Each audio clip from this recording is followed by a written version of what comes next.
संजीव जी, आप बड़े अनुभवी हैं मध्य प्रदेश में। श्रीलम जी जैसे होशियार नेता, काबिल नेता, मैं समझ में आया कि पूरी जिंदगी में, पता है इन लोग, आपको संजीव जी पता नहीं होगा, इनको 54 साल की सजा है।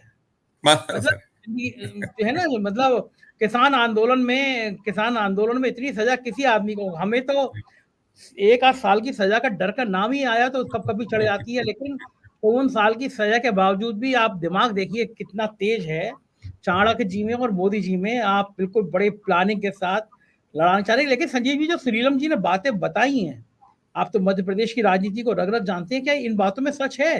क्या वाकई में अमित शाह जी ने कोई रणनीति बिछाई जो फेल हो गई, जो श्रीलम जी कह रहे हैं? जरा बताइए आप।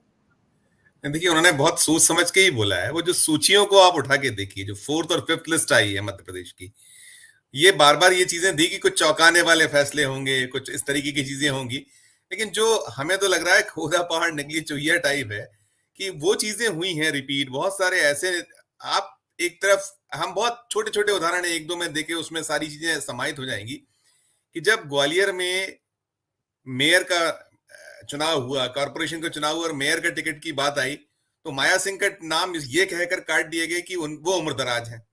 2 बरस पहले जब हुआ था, वो 71 साल की थी, वो उम्रदराज थी मेयर के पद के लिए, और आज उनको टिकट दे दी गया है विधायक पद के लिए।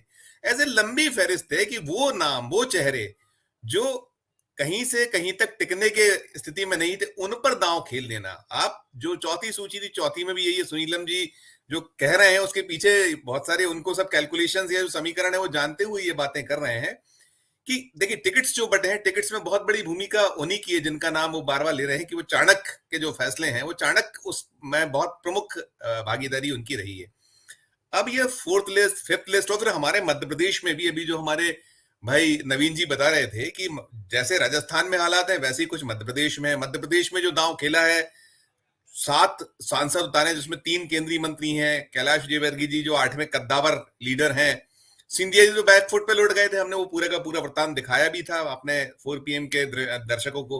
उन्होंने नहीं हिम्मत करी, और वो देखिए कल दिग्विजय सिंह ने वो उसको राज को खोला कि क्यों हमने वो टिकट शिवपुरी का रोका, जिस बीजेपी के विधायक ने सिंधिया की वजह से पहले कांग्रेस छोड़ी थी, बीजेपी में गए थे, और बीजेपी में जब सिंधिया पहुंच गए तो कांग्रेस में इसीलिए लौटे। छटपटाहट उनकी थी कि वो वहां आ गए, उनको टिकट का हमने भरोसा दिया था, लेकिन हमें पता चल रहा था कि शायद ज्योतिरादित्य सिंधिया को शिवपुरी से उतारा जाएगा। लिहाजा हमने उनसे लड़ने के लिए हमारे केपी सिंह जो 6 बार के विधायक पिछवाड़ से थे, बिना किसी कोई उन्होंने चिंता नहीं की कि मेरी पकी पकाई सीट है जो पिछोर, उसको छोड़ के शिवपुरी आ गए थे। तो कई चीजें ऐसी हैं जो दिखला रही हैं कि दहशत, डर किस कदर है, और ये इसके में जो जो बाकी कारक हैं जिसकी सुनील जी ने बहुत सारा तफसील से बता दिया, उसमें मैं नहीं उसमें बहुत जाऊंगा। मध्य प्रदेश में बीजेपी या जो इन बड़े जो आप जिनका हमारा आज का डिबेट फोकस्ड है, उनका भय इसीलिए है। देखिए, आप अभी हम बात करते हैं योगी की, तो योगी भी अपनी जगह दहशत फैलाते हैं, कुछ चाणक्य की बात की, लेकिन मध्य प्रदेश में शिवराज सिंह चौहान ने जो 25 सितंबर के बाद दांव खेला था, वही दांव तो सब कुछ रंग ला रहा है ना, कि जो कुछ हो रहा है मध्य प्रदेश में। आज चिट्ठी लिखना पड़ी उनको 2 दिन पहले, प्रधानमंत्री जी ने चिट्ठी लिखी है मध्य प्रदेश में, और उन्होंने तारीफों के पुल बांधे जो पहले कुछ नहीं कर रहे थे। तो बैकफुट पर जाना दिखलाता है कि राजा दहशत में है, डरा हुआ है, और जितने पत्ते चल रहे हैं वो सब उल्टे पड़ते दिखते हैं। यहाँ मध्य प्रदेश में इतनी ज्यादा उनके अंदर जो पार्टी में जो झगड़े थे टिकटों के बाद, सतह पर है। कांग्रेस में जरूर कुछ दिखता है, कांग्रेस में ये आरोप कांग्रेस ने लगाया है, उसकी हम तफ्तीश कर ही रहे हैं। कई जगहों पर नजर आता है कि कहीं कोई प्रायोजित भी चीजें हो रही हैं, लेकिन यहाँ जो रोकने के लिए दांव हो रहा है, जो बुआ जी है उत्तर प्रदेश वाली, अखिलेश जी की बुआ जी, यहाँ बड़ा रोल प्ले कर रही हैं। 111 टिकट अभी तक वो बांट चुकी हैं, मध्य प्रदेश में दे चुकी हैं। उनका आउटलेट खुला हुआ, उनके आउटलेट में वो सारे लोग पहुंच रहे हैं जिनके कांग्रेस से ज्यादातर कांग्रेसी हैं, कुछ बीजेपी की भी पहुंचे, लेकिन बीजेपी को उस तरीके से तवज्जो कम मिली है, और मिली भी है तो उसमें कैलकुलेशन ये देखा जा रहा है कि कौन व्यक्ति किसको हरा सकता है, और यदि वो खड़ा हो गया तो कितना बीजेपी को फायदा होने वाला है। तो पूरी रसद और सब कुछ पीछे से, जो पर्दे के पीछे से चल रहा है, वो सब चल रहा है।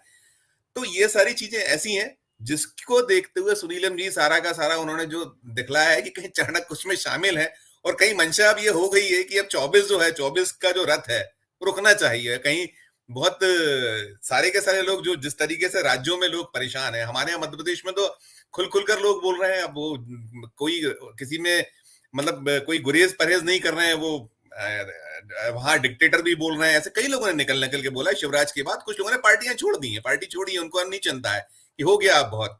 और अभी आने वाले दिनों में और कुछ चीजें देखने को मिलेंगी। अभी ये डैमेज कंट्रोल की कोशिश कर रहे हैं। जैसे अभी आप सुनील जी ने बताया कि मध्य प्रदेश बीजेपी के 2 बार के अध्यक्ष के बेटे द्वारा जिस तरीके से टिकट चुनाव लड़ने की घोषणा की, तो बहुत सारे नेता है। तो कुल मिलाकर बहुत भारी नुकसान में बीजेपी दिखती है। कांग्रेस को बस ये करना था कि कांग्रेस अपने जो उनके, जैसे कल से दिग्विजय सिंह ने बागडोर संभाली है, वो कितना इसको डैमेज उनके यहाँ जो हो रहा है कितना रोक पाते हैं। थोड़ा सा जो ये हवा हुई है, हवा दी गई, और जो उसमें गलती में मानता हूँ कमलनाथ और दिग्विजय सिंह के बीच जो वो कपड़े फाड़ने वाला एक बयान था, उसने थोड़ा सा डैमेज इनके जो पूरा प्रयास था उसको कहीं कठिनाई पहुंचाई है। लेकिन ऐसा लगता है अगर वो डैमेज उसको कंट्रोल कर लेते हैं तो मुश्किल में बीजेपी ही ज्यादा रहने वाली है। संजय जी, ये बताइए मुझे संजीव जी, दिग्विजय सिंह कोप भवन में चले गए थे, 2-3 दिन वो नाराज रहे, वो मामला क्या था, जरा उसकी भी डिटेल बताइए। देखिए वो ये हुआ था कि वो जो पूरा घटनाक्रम हुआ था और वो मंच पे जो कुछ हुआ था, दिग्विजय सिंह को बड़ा नागवार सा गुजरा। वो सारी चीजें जो उनके मुख से जो चीजें निकल निकल कर आई बाद में, उन्होंने कल पूरे सारा साफ गोई से हमने वो भी पूरा अपने दर्शकों को दिखलाया। संजीव जी जरा शुरुआत से बताइए दर्शकों को पूरा किस्सा, पिछले पहले दिन से, क्योंकि कई दर्शक नए होंगे, उनको पता नहीं चलेगा कि मध्य प्रदेश में हुआ क्या था। देखिए ये था वही शिवपुरी का टिकट था। शिवपुरी के टिकट को लेकर ये जो मैंने किस्सा सुनाया है कि पिछौर के जो विधायक जिनको केपी सिंह को टिकट दिएगा उसके पीछे सिंधिया थे, और कहीं ना कहीं कमलनाथ की भी उसमें जो दिग्विजय सिंह के द्वारा बताया गया मीडिया के लोगों को, उसमें साफ दिखता है कि उनकी कहीं स्वीकारोक्ति थी। लेकिन जब वो विरोध हुआ, प्रदर्शन हुआ, और उसमें जो चीजें वो कह गए, वो कपड़े फाड़ने वाली की जाइए दिग्विजय सिंह और जयवर्धन सिंह दिग्विजय सिंह के बेटे हैं, जो कमलनाथ सरकार में मंत्री थे, अभी विधायक है कांग्रेस के। वो जो उन्होंने सरेआम कहा, खुलेआम कहा, बिल्कुल सबके बीच में, वो दिग्विजय सिंह को काफी नागावर गुजरा। फिर अगले दिन जब आप उस दिन भोपाल में ही थे, आपने मध्य प्रदेश को नापा है, आपने जगह जगह सब देखा, हम लोग उस प्रेस कॉन्फ्रेंस में शामिल थे। वो जो मंच पर पूरे का पूरा एपिसोड हुआ था और दिग्विजय सिंह को कहा था कि पावर अटॉर्नी तो मैंने दिग्विजय सिंह को दे रखी है कि वो जो गालियां हैं वो खाएं। वो था बड़ा बढ़िया स्टाइल की। दिग्विजय सिंह ने कहा कि पर्चे पे किसके साइन होते हैं, कपड़े उसके फाड़ने के लिए, मेरे फाड़ने। ए और बी फॉर्म की उन्होंने ए और बी फॉर्म की बात की थी कि कपड़े तो फिर मतलब सारी चीजें सब कुछ थी कि कहीं ना कहीं ये पूरा कुछ उनके नॉलेज में था। और फिर बाद में हमने जो देखा, जो दिग्विजय सिंह जी का जो शैली है, वो कार्य जबरदस्त ढंग से करते हैं। कोई तीज त्योहार वो अपनी पूजा अर्चना, ये अभी जो वो 9 दिन का व्रत भी रखते हैं, अष्टमी पे वो हर बार डोंगरगढ़ भी जाते हैं वहां देवी के दर्शन करने। इस बार वो नहीं जा पाए जो हमें सूचना थी। लेकिन हाँ, वो उस एपिसोड के बाद से बिल्कुल ऐसा लगा कि वो कहीं बहुत नहीं है, नेपथ्य में चले गए हैं, कुछ वो आराम से कर रहे हैं। और ये इतने महत्वपूर्ण समय पर कि वो नहीं निकल रहे थे तो वो भी छटपटाटी, और अंततः ऐसा लगता है कि उनके मान मनोबल की गई। फिर कल उनको ही फ्रंट पे लाया गया कि जिसने आग लगाई है अब आग बुझाने का काम भी आप करो। हालांकि उनको आग लगाने का दोषी करार दिया गया था। उन्होंने टिकटों का जो वितरण कांग्रेस में हुआ, कांग्रेस में जो पहली बार ये हमने पाया है कि 230 टिकटों में जो कल दिग्विजय सिंह ने स्वीकारोक्ति की है कि हम केवल 10% टिकट ऐसे रहे हैं कि जिसमें हमने कहीं कोई थोड़ा सा, जो 4 बार के सर्वे, उन्होंने कल साफ कहा कि कमलनाथ ने खुद जो 4 बार सर्वे कराए, तो आखिरी सर्वे तो सितंबर 23 में हुआ है, उस सर्वे के आधार पर 90% टिकट बांटे हैं, बिल्कुल छन्ना लगाकर। फिर उन्होंने साथ में ये भी बताया कि 38 साल की उम्र से वो टिकटों का वितरण करते चले आ रहे हैं। टिकटों के वितरण में इतनी इस तरह की पारदर्शिता कभी नहीं हुई कि ब्लॉक लेवल तक, जिला लेवल तक हमारी कमेटियां गई, हमने सारा पूछा, अनेक लेवलों पे जितनी सूचियां थी, और मुख्यतः सब कुछ जो हुआ सर्वे के आधार पे हुआ। तो वो जो पिछले 3-4 दिन का उनका हम जो देखते थे कि वो हर दिन हमें अब नजर आते थे कि उनके प्रत्येक मिनट के कार्यक्रम आते हैं, प्रत्येक मिनट के बयान आते हैं, वो कुछ ना कुछ ट्वीट करते हैं। कल उनका सुबह पहली बार ट्वीट आया। उसके बाद कल जब हम 4 PM ने ये खबर दिखाई कि दिग्विजय सिंह को भवन में है, फिर उसके अंदर 10:30 बजे प्रेस कॉन्फ्रेंस ने बड़ा लंबा चौड़ा खुलासा किया। तो हम अब जो स्थिति है, अब वो फिर अपने मोर्चे को संभाले हुए और वो कोशिशों में लगे हैं। लोगों को उन्होंने कल कह दिया है कि भाई देखिए, जो कमलनाथ ने पहले कहा था कि 4,000 हमको टिकट के लिए आवेदन आए थे, उन 4,000 में 230 हमको देनी थी। और अभी भी ये संकेत है संजय जी कि करीब 7-8 टिकट ऐसे हैं जो बदले जा सकते हैं। अभी जो सुनीलम जी जिस पे कर रहे थे कि निशा बांगरे का टिकट संभवतः आज या कल में डिक्लेयर हो सकता है, इसी का इंतजार हो रहा था। साथ साथ जो और टिकट बदलने की संभावना है वो 5 के आसपास, 6 के आसपास टिकट बदलने की जो संभावना है, उसमें पिपरिया है, सुमावली है, शुजालपुर है, आमला है, जावरा है और शिवपुरी, ऐसे 6 टिकट ये हैं। और 1-2 टिकट और जब शिवपुरी बदलेगा तो केपी सिंह शिफ्ट होंगे पिछोर में, तो 7-8 टिकटों की संभावनाएं बनी हुई है।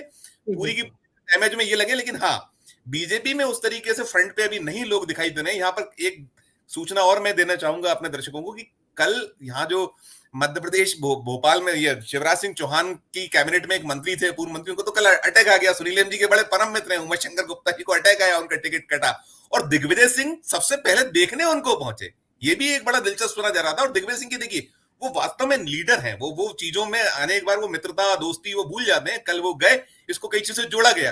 प्रदेश अध्यक्ष जो बीजेपी के वो आज गए, कल उनको अटैक आया था, कल उनका बाईपास भी हो गया। तो ये फर्क बीजेपी और कांग्रेस में ये रिपेयर करना इस तरह का दिग्विजय सिंह बहुत अच्छी तरह जानते हैं।